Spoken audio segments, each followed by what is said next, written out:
poder reunirnos. Bueno, ya parece que estaba ahí como algo.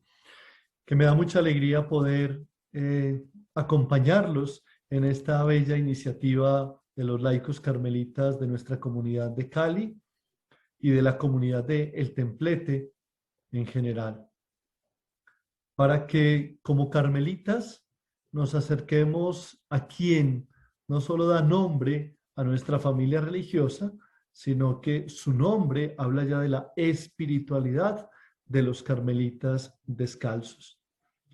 Nuestra Señora del Lugar. Es una expresión además muy bonita, que no es tan familiar a los carmelitas descalzos, pero que tiene todo que ver con nosotros. Así que, bueno, bienvenidos en esta noche. Yo los invito para que estén muy concentrados porque vamos a jugar un poco con el pasado y con el presente, con algunas fechas donde vamos a ir como ubicándonos, o no fechas, realmente siglos, donde vamos a ir ubicándonos para poder entender por qué el significado de la Virgen María, la Reina y Hermosura del Carmelo, Nuestra Señora del Carmen, como Nuestra Señora del Lugar.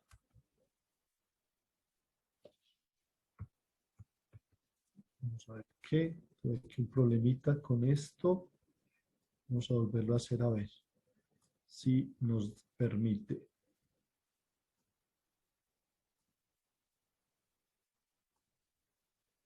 Ahora sí, perfecto. Nuestra Señora del Lugar.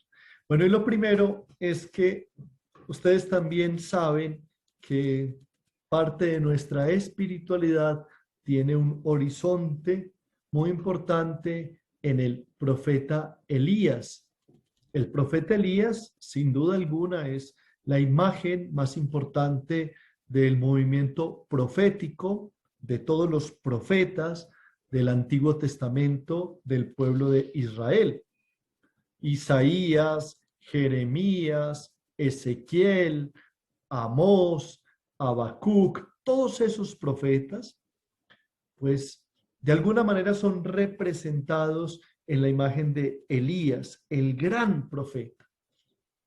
Y Elías tenía un lugar de predilección, un lugar que amaba, un lugar que era como un referente, y era el Monte Carmelo. Bueno, mucha atención. Estamos más o menos entre el siglo VIII y IX antes de Jesucristo. Atención. Es decir, hace unos 2800, 2900 años.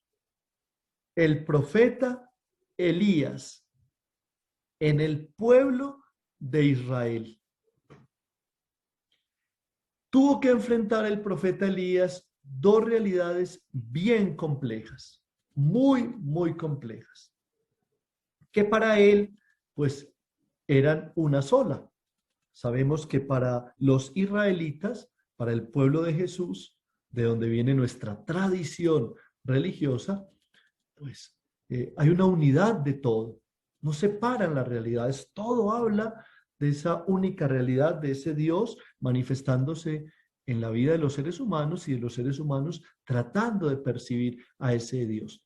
Entonces, pues le digo que son dos realidades, pero para él era una sola.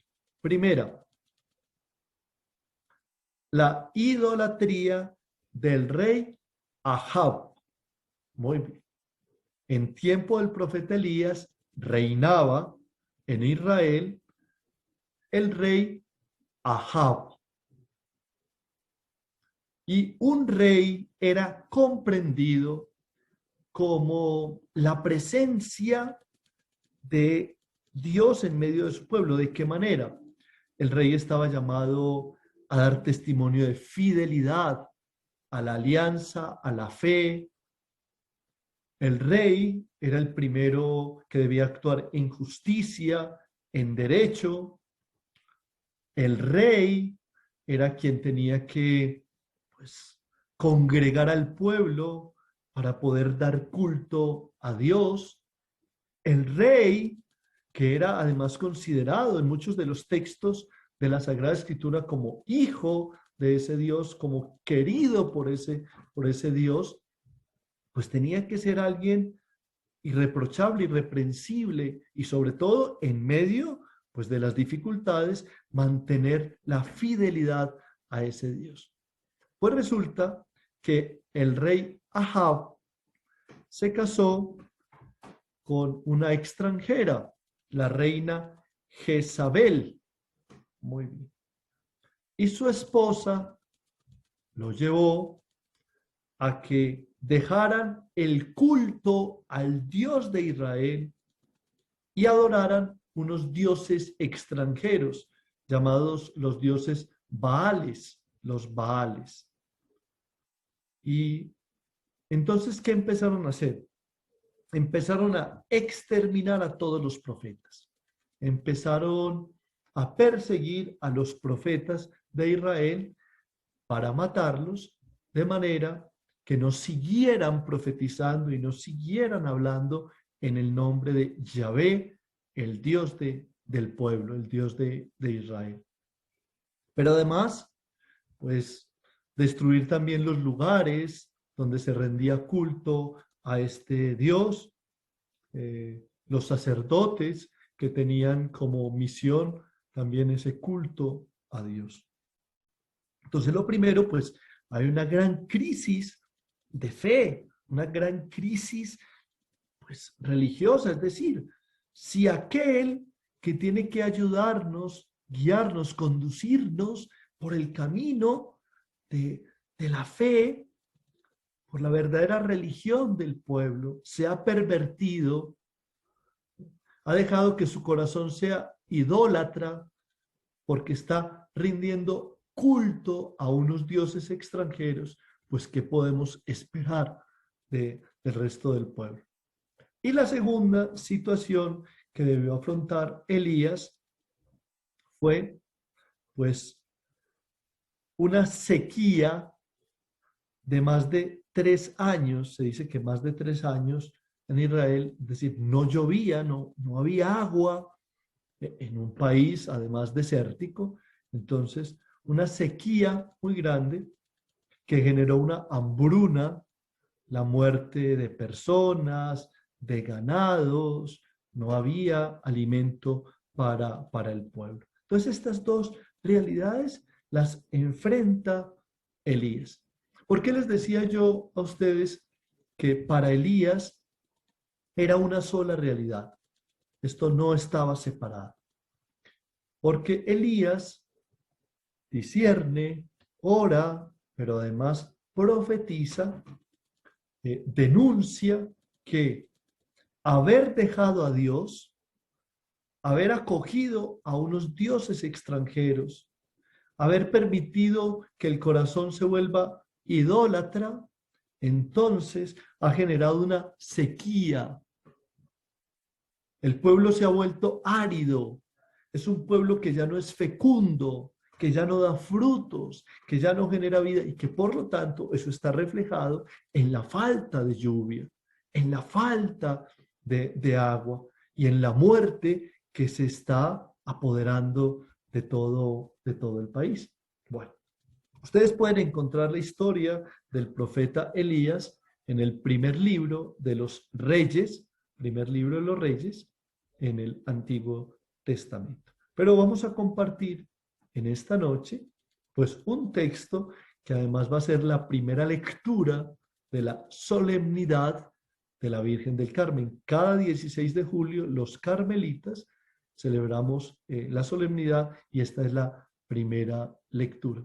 Resulta entonces que hay un enfrentamiento entre Elías y los profetas de los dioses Baales. Elías vence, su Dios le responde, su Dios se deja ver, se manifiesta. Muy bien, miren esto. Entonces, Elías subió a la cima del monte Carmelo Allí se encorvó hacia tierra, con el rostro en las rodillas. Muy, muy especial esto. Subió a la cima del Carmelo. Recuerden que en la Sagrada Escritura, subir a la cima de una montaña, subir a la cima de un monte, es una actitud de peregrinación también interior, porque era el lugar donde se manifestaba Dios, donde se escuchaba a Dios, donde se oraba a Dios. Pues no es que no se fuera a escuchar en otros lugares, pero tiene un sentido para ellos. Por eso Moisés recibe las tablas de la ley en el alto, en la parte alta del monte Sinaí. Por eso Jesús sube al monte Tabor, a la transfiguración. Por eso Elías sube a la cima del monte Carmelo. Entonces, es una peregrinación también interior. Elías está subiendo a la cima del monte Carmelo porque él confía plenamente en Dios, en el Dios de Israel, en Yahvé, el Señor. Y allí en la cima del monte Carmelo tiene una actitud de humildad. Se encorvó hacia la tierra. Y tocar la tierra es reconocer mi fragilidad, reconocer que estoy hecho de barro, de tierra, de arcilla. Eso es. Es decir, yo me entro en contacto con la tierra, entro en contacto con el polvo de la tierra para reconocer mi fragilidad, mi humildad delante de Dios, de quien todo lo recibe. Entonces está en lo alto de la montaña, pero no está de una manera soberbia, no está de una manera altanera, no, está de una manera humilde, esperando en ese Dios que nunca ha defraudado a Israel, que nunca defraudará a Elías, que nunca nos defraudará a nosotros. Qué bello, subir a la cima del monte Carmelo y hacerlo interiormente como un acto también de humildad, con el rostro en las rodillas, casi que es mirando hacia adentro, mirando hacia adentro.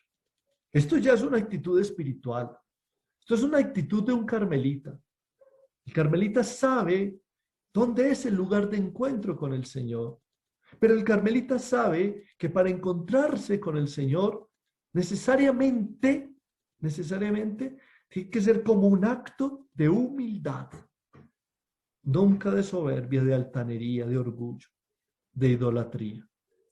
Y dice que ordenó a su criado: sube a mirar el mar, ve a mirar el mar, a otear el mar, a divisar el mar. El criado subió, miró y dijo: no se ve nada. Elías ordenó: vuelve otra vez. Me encanta esa expresión. Otra vez. Delante del Señor. Una y otra vez. Un acto absoluto de confianza. ¿Por qué una y otra vez? ¿Por qué se requiere una y otra vez en nuestro camino espiritual?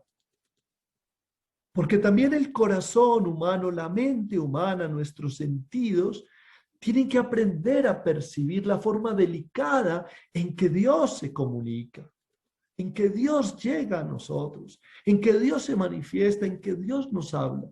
La cima del Monte Carmelo, el lugar donde un carmelita, y la cima del Monte Carmelo es mi corazón, es mi casa, es mi parroquia, es mi vida, la cima del Monte Carmelo, donde yo humildemente me presento delante del Señor, es para que una y otra vez mi corazón se vaya disponiendo para poder escucharlo y saber y tener la certeza de que me habla. Dice, y el criado volvió 7 veces.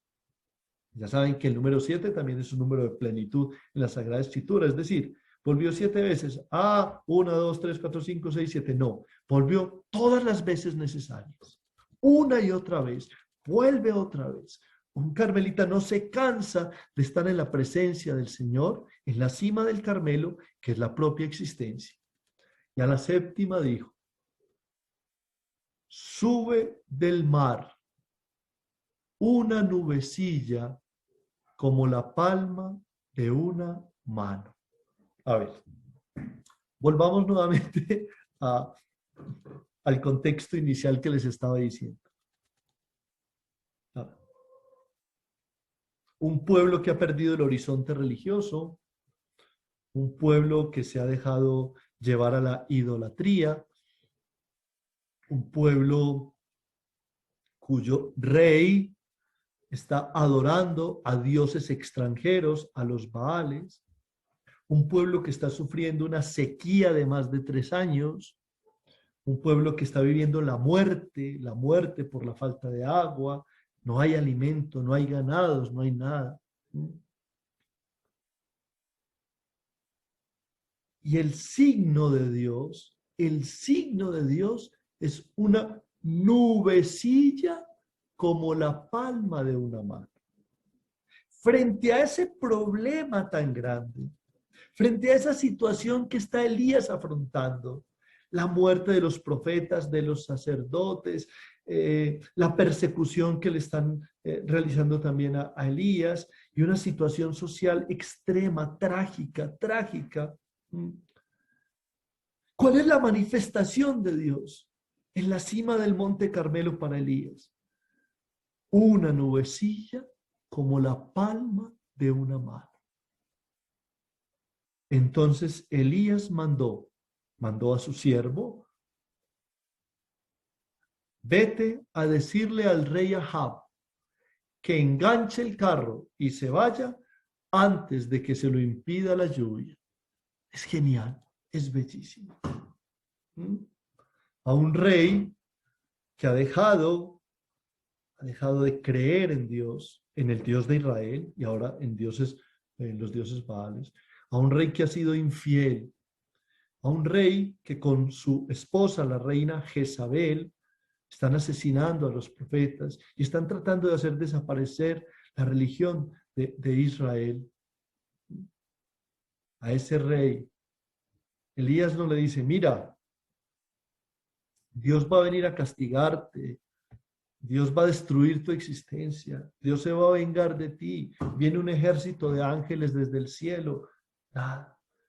Le dice, la respuesta de Dios es la lluvia y vete antes de que la lluvia te lo impida.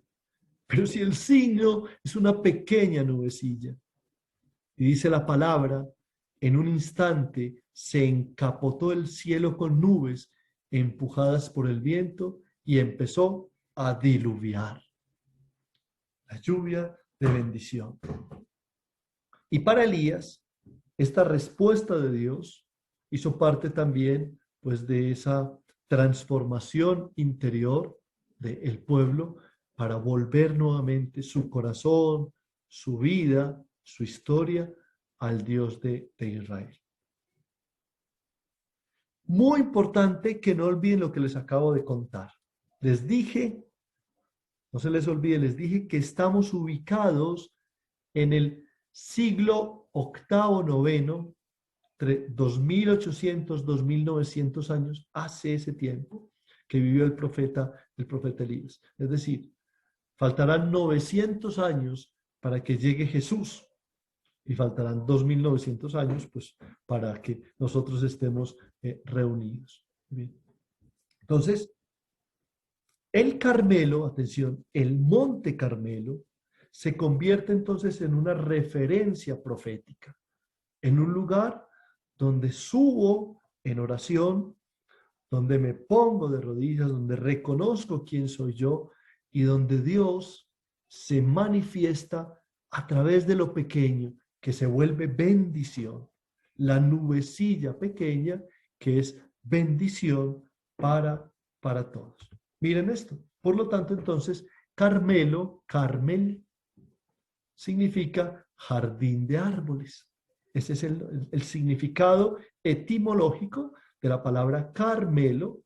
Carmel es jardín de árboles. Entonces, el Carmelo es el jardín de árboles. El lugar de vida, de diversidad, de esplendor. Entonces, claro, lo que pasa es que nosotros pues vivimos en una tierra pues, privilegiada, con estas tres cordilleras que atraviesan a Colombia, con estas montañas gigantescas, con estos valles bellísimos, con estos ríos impresionantes.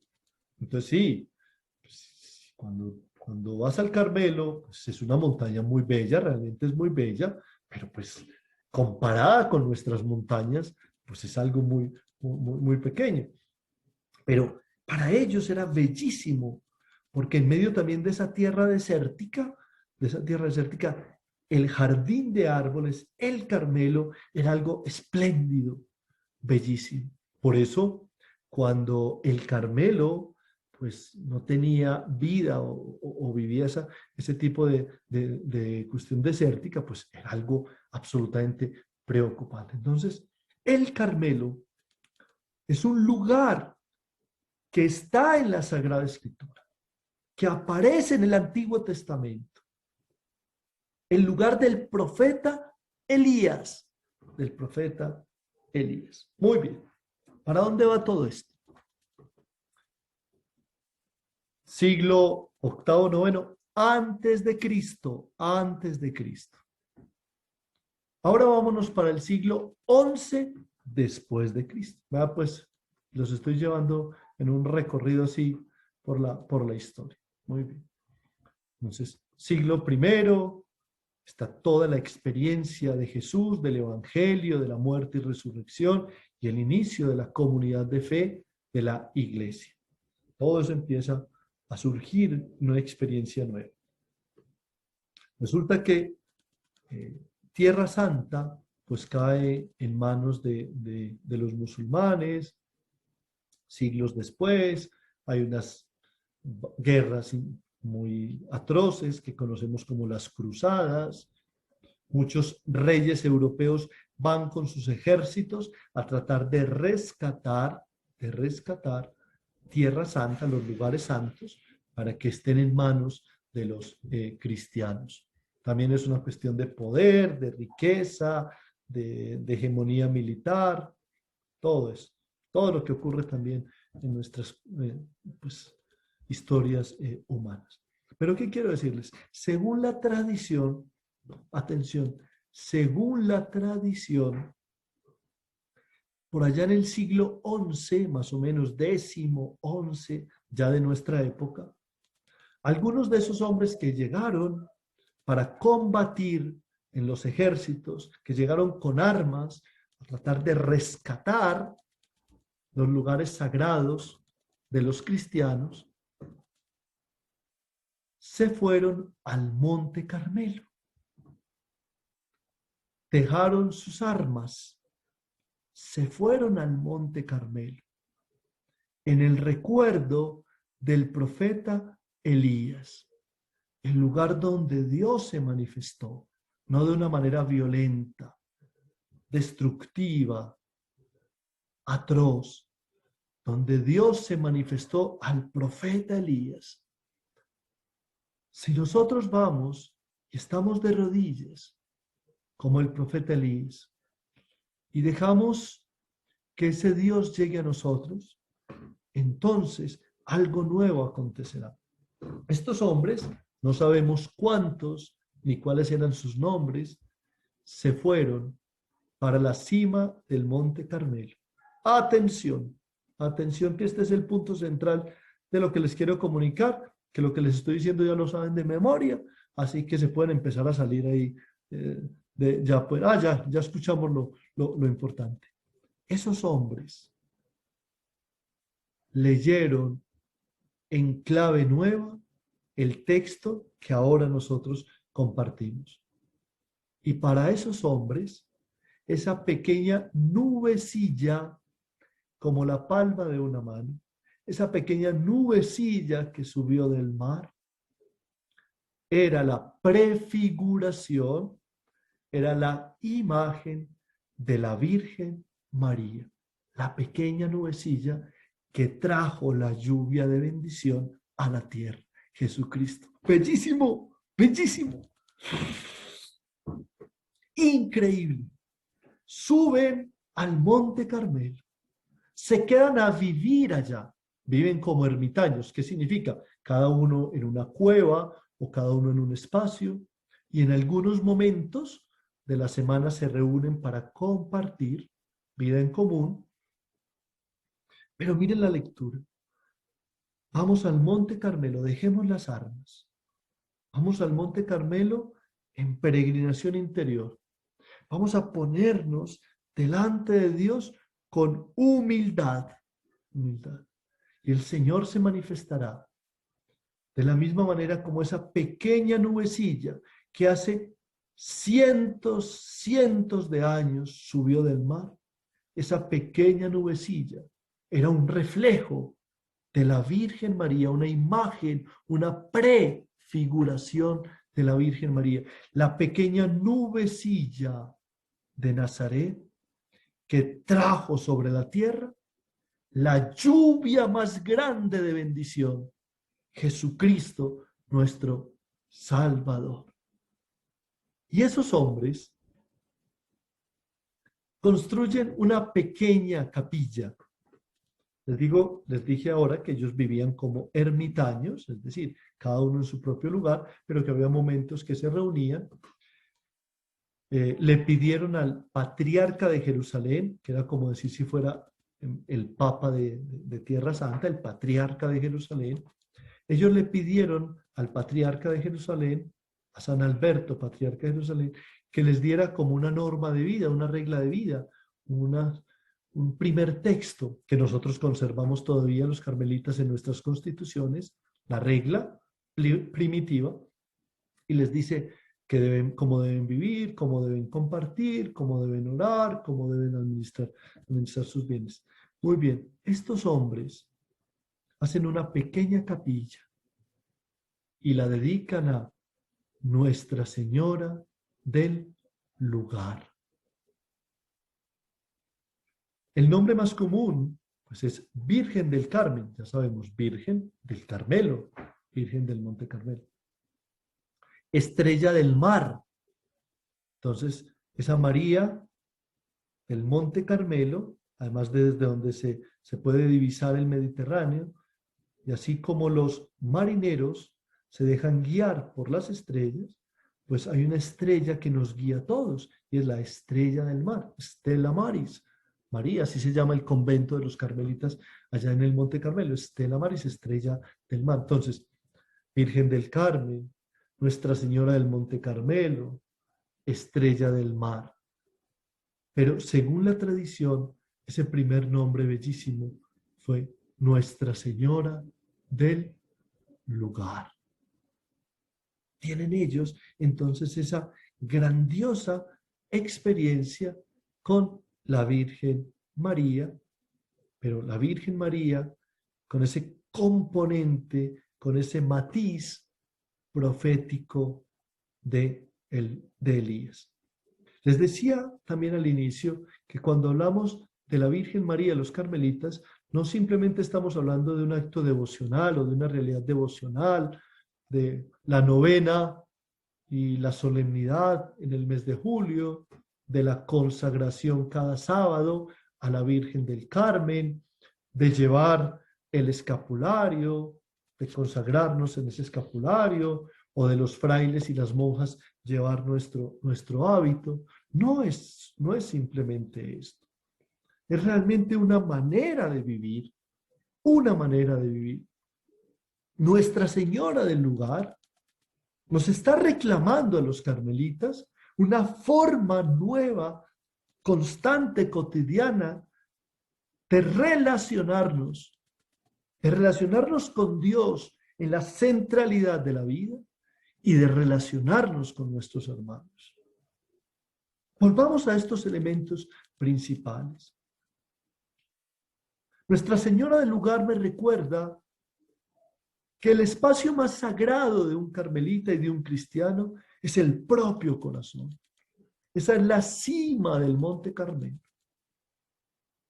Nuestra Señora del Lugar nos recuerda a los carmelitas que a ese corazón llego yo todos los días en peregrinación como el profeta Elías.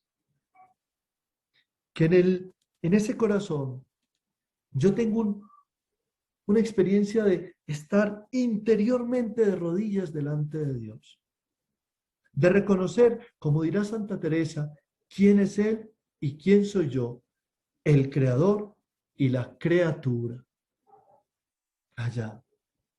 Y allá, Nuestra Señora del Lugar nos recuerda que es una y otra vez, como decía el texto del primer libro de los Reyes, que una y otra vez el carmelita no se cansa de peregrinar interiormente, de estar en adoración humilde, obediente, disponible.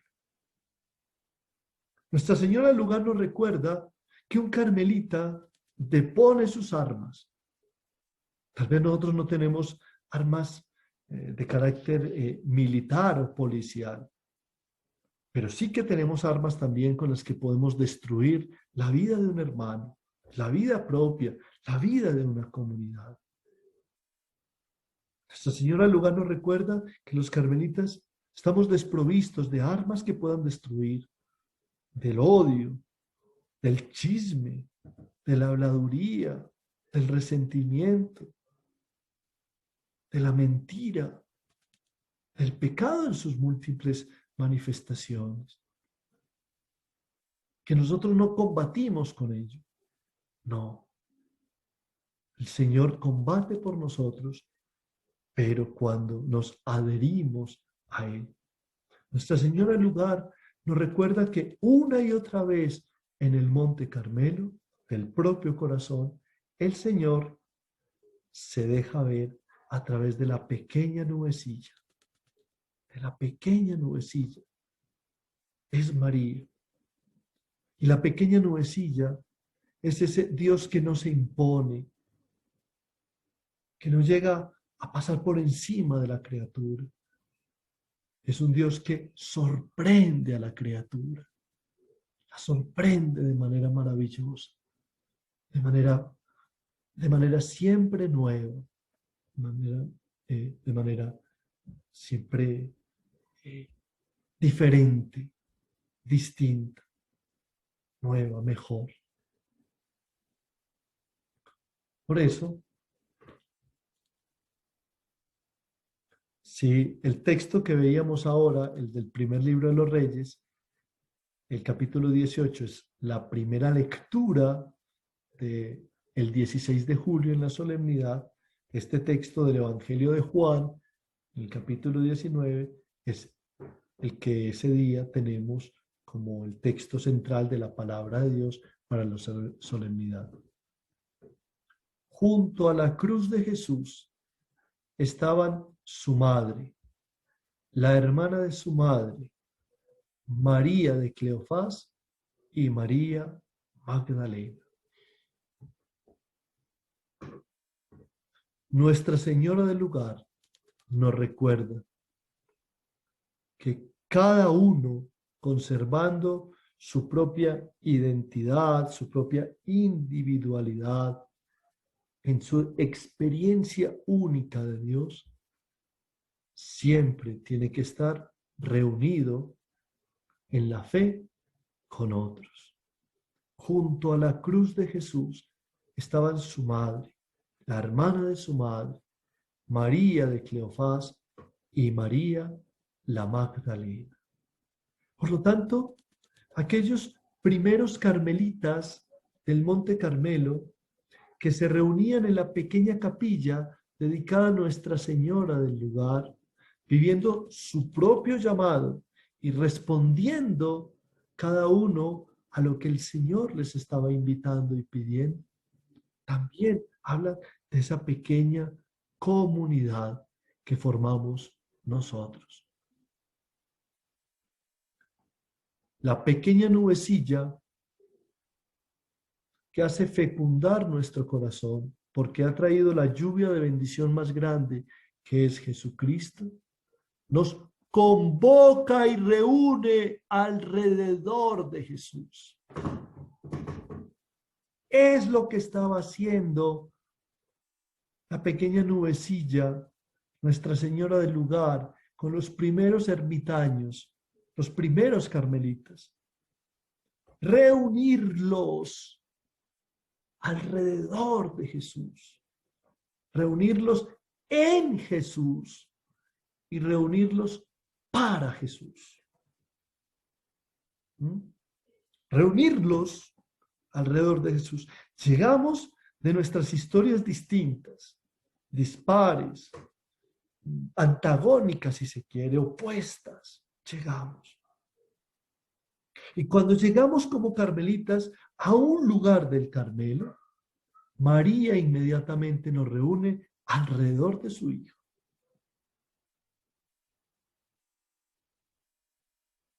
Sin ello, no somos carmelitas, no somos cristianos. Llegamos de diferentes historias, de diferentes situaciones, adversidades si se quiere. También de historias bellas, alegres, gozosas.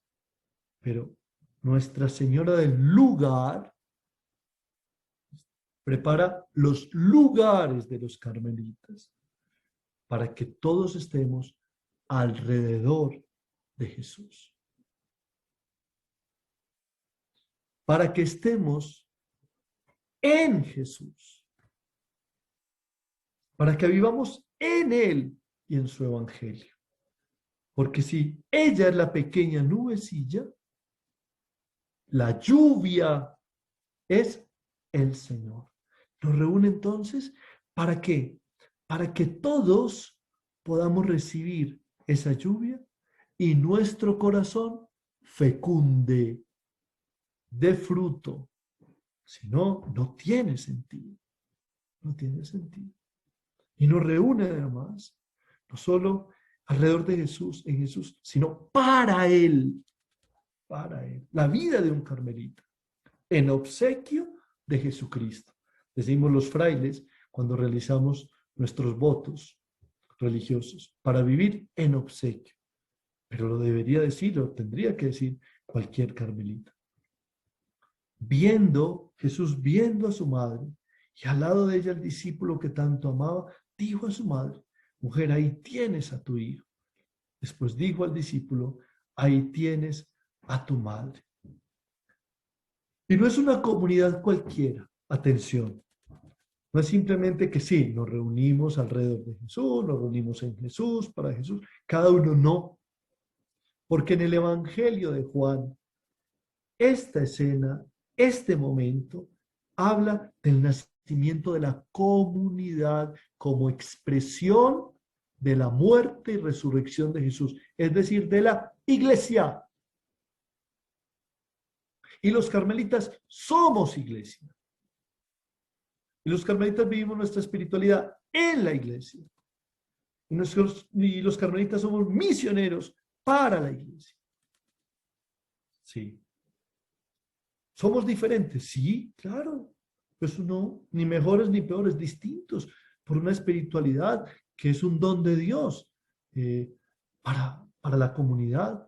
Pero lo hacemos como iglesia, comprometidos, respetuosos, abiertos, obedientes. Esa es nuestra misión. ¿Por qué? Porque en esta mujer y en este discípulo se da la comunidad nueva, que está ahí alrededor de Jesús, que está en Jesús, está para Jesús. Está esa comunidad que luego dirá el Evangelio más adelante, ¿no? Que de su costado sale sangre y agua. Y miren esto. Y desde aquel momento, el discípulo la recibió en su casa. Desde aquel momento, el discípulo, yo, Carlos Alberto Espina, ustedes, los que están aquí, todos los carmelitas, desde que tenemos la verdadera experiencia de que nuestro corazón sea Monte Carmelo, desde que tenemos la verdadera experiencia de que nuestro corazón sea un lugar para vivir humildemente mi experiencia de Dios, desde que tengo la experiencia de que mi corazón sea donde descubro la pequeña nubecilla y la lluvia de bendición, pues desde aquel momento mi corazón se vuelve espacio donde también habita por siempre Nuestra Señora del lugar. Y si habita ella, entonces están mis hermanos. Y si habita ella, está mi comunidad. Y si habita ella, está la iglesia. Y si habita ella en mi corazón, y mi corazón es el lugar donde María me ayuda a entender la grandeza de mi alma, la fuerza del amor de Dios, la bendición de Jesucristo, ese es el lugar donde está Nuestra Señora del lugar.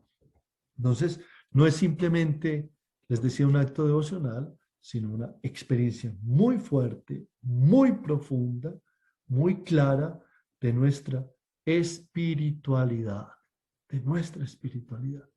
Desde aquel momento, el discípulo la recibió en su casa, la recibió para todo lo que hemos tratado de compartir durante esta noche. Entonces, ciertamente que en un carmelita hay un acto de intimidad, pero no un intimismo. Hay un acto de intimidad que se vuelve compromiso con la comunidad. ¿Sí? Hay un acto de oración diario que se transforma en obras concretas. Hay un permitir que la lluvia, es decir, que el amor de Dios empape mi vida, para yo llevar esa fecundidad a la vida de los hermanos. Después de esto, de este siglo que yo les decía, siglo X-XI, donde estos ermitaños empezaron a vivir en el Carmelo y a llevar un poco de vida en común, pues luego ellos salen de ahí expulsados, los sacan del Monte Carmelo por las persecuciones que les decía que hubo en esos siglos, y llegan a Europa. Llegan a Europa, entran seguramente, parece, por Sicilia, por esta isla italiana, y bueno, ya empiezan a estar en Europa. Pero ya en Europa, en aquel momento, hay una nueva manera de vivir esa vida consagrada. Han surgido pues otros movimientos con San Francisco de Asís, los franciscanos, con Santo Domingo de Guzmán, la orden de predicadores, llegan los carmelitas, entonces ya no van a vivir como ermitaños, sino que van a vivir como frailes, y como frailes mendicantes, es decir, que van de un lugar a otro anunciando pues, el evangelio, llevando los sacramentos y llevando pues la vida de la iglesia, y por eso pues se va configurando una nueva forma de vida de los carmelitas. Pero siempre, siempre, siempre, teniendo en la centralidad el evangelio vivido de acuerdo a esta pues, doble expresión, si se quiere, doble expresión, que es el profeta Elías del Monte Carmelo y la pequeña nubecilla que es Nuestra Señora del lugar. Miren esta bella oración que se encuentra también en el oracional carmelitano, que seguramente algunos de ustedes conocen o tienen un oracional carmelitano que dice: que Santa María del Monte Carmelo sea para nosotros como carmelitas Nuestra Señora del lugar. Oh, qué bello. Que Santa María del Monte Carmelo, ¿no? Monte Carmelo, el jardín de los árboles, sea para nosotros como carmelitas, y ya vuelvo y le repito, no somos carmelitas solo por una expresión devocional, sino por un acto profundo de nuestra fe, por una respuesta al llamado de Dios, por una invitación de Él como carmelita, que ella sea para nosotros Nuestra Señora del lugar, con las consecuencias que ello tiene.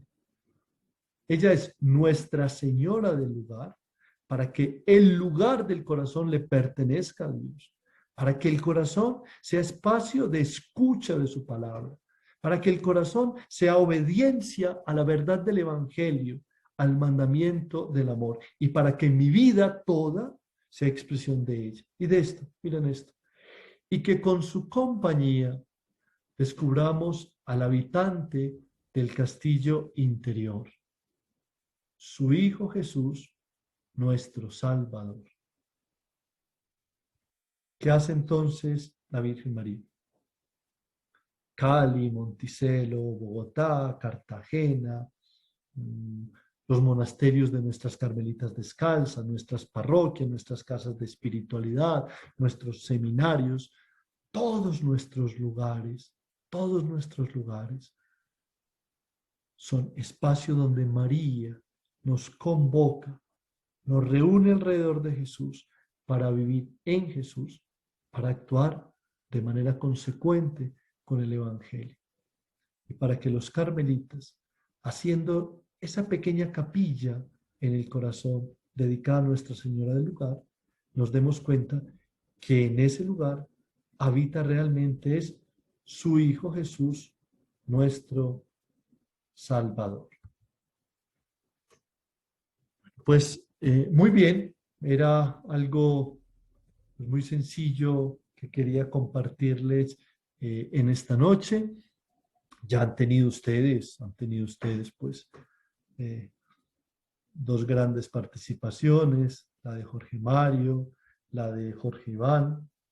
Creo que la de mañana, pues mejor dicho, para terminar de la mejor manera con Luis Hernando, era esto, es que el próximo 16 de julio, cuando todos nosotros estemos en la Eucaristía y escuchemos ese texto bellísimo del capítulo 18 del primer libro de los Reyes, de Elías en la cima del Monte Carmelo, nunca olvidemos que una y otra vez el Señor llega y lo hace manifestándose con la pequeña nubecilla. Y que ese día, cuando estemos de pie, escuchando el Evangelio, capítulo 19 de Juan, pues alrededor de María estamos nosotros. Con el discípulo amado estamos nosotros, recibiéndola a ella en la casa y a través de ella, pues recibiendo a Jesús, y que todos los carmelitas hagamos de nuestras casas, de nuestros hogares, pues lugar de experiencia de fe, de amor, y que nunca, nunca, nunca dejemos de ser unos buenos carmelitas para vivir esta espiritualidad en la iglesia. Bueno, pues yo nuevamente les agradezco su participación, les agradezco su paciencia y sobre todo su generosidad para responder de una manera pues tan generosa con esta iniciativa de nuestros laicos carmelitas y de la comunidad del Templete de Cali. Bien, Dios los bendiga y muchas, muchas gracias. Padre Carlos Alberto, de acá de parte de la comunidad de laicos carmelitas de Cali y en general de toda la comunidad del Templete, muchísimas gracias por su compromiso, sus ganas, su empeño por participar en estas iniciativas, por hacer que se lleven a feliz término y poder difundir este carisma del Carmelo por estos medios a través de todas partes. Para la gloria de Dios, tenemos participación de toda la provincia, hay gente de Cartagena, Barranquilla, Tumaco, Cali, Medellín, Popayán, pero también tenemos participación de Ecuador, de Argentina, de Noruega, de Estados Unidos. Entonces, estamos haciendo, digamos, la tarea tal cual como de pronto nos la estamos diciendo. Estamos propagando este carisma del Carmelo, pero sobre todo estamos propagando la palabra de Dios a través de los carmelitas descalzos. Hoy en la sesión, a través de su mensaje con el tema de Nuestra Señora del Lugar. Reitero, muchísimas gracias por su participación y a los asistentes también gracias por estar aquí acompañando, aceptando estas propuestas e invitándolos para mañana, tal cual como lo dijo el padre Carlos Alberto ahora, a la última sesión con el padre Hernando Alzate, que es el superior y párroco de acá de la Casa del Templete, con el tema María, un feminismo de altura. Muchas gracias a todos, muy buena noche Celos. y nos vemos en la sesión de mañana. Vamos a hacer nuestra oración ya finalizando. Gracias, Lucho, para que le entreguemos a ella, Nuestra Señora del Lugar, el descanso de la noche. Virgen María, nosotros los carmelitas, te acogemos en la sencillez y pequeñez de tu presencia, en la grandeza de la lluvia que nos has traído en Jesucristo nuestro Salvador. Nuestro corazón es el Monte Carmelo. En él edificamos una capilla para que tú, Señora, nos enseñes a encontrarnos con Jesús y con los hermanos. Bendícenos en nuestro descanso de la noche. Ayúdanos a servir con alegría al Evangelio en el mandamiento del amor. Dios te salve María, llena eres de gracia, el Señor es contigo. Bendita tú eres entre todas las mujeres, y bendito es el fruto de tu vientre Jesús. Santa María, Madre de Dios, ruega por nosotros pecadores, ahora y en la hora de nuestra muerte. Amén. El Señor nos bendiga en el nombre del Padre, del Hijo y del Espíritu Santo. Amén. Buenas noches, Dios los bendiga.